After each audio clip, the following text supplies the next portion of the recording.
Miyo moro ma en chi liel e gweng' malang'o Orawo e lokeson ma Kanjira e kar chung' od bura ma Karachuonyo koro oyudo fuong'ruok bang' yudo ot manyien ma ogerne gi apis jagoro mogirore e migawo mar arita Raymond Omollo e bwo chenro mar siro mond liete kata Widows Empowerment Program. Miyono ma nyinge Susan Akinyi Okoth osebedo ka odak e ot marach gi nyithindo 4 nyaka ne wuon pargi magoro lalgo ka bende odno osebedo ka keto ngimane koda nyithinde kama rach.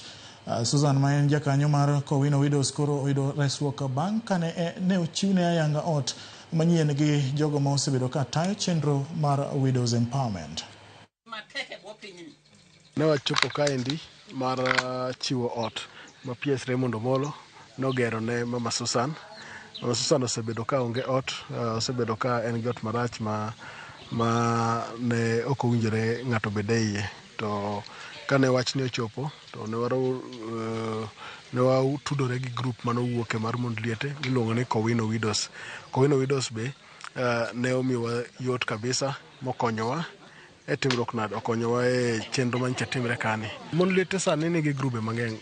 Wakwayogi jok ma pok join groups, they should join groups mag widows kata they form new groups mag widows. Kawuono an gi ot maber adhi ninde kendo ne nyithindo siko bedo ka tuo atuoya e ot mane anie mokwongo.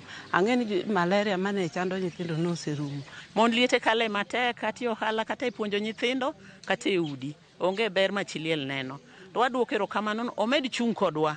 To moloyo mond liete ong'e Nyasaye molo gimoro amora. Kik gimed gi raha. King'e Nyasaye tinyalo yudo konyruok. Momiyo achono mine mond liete oriwore.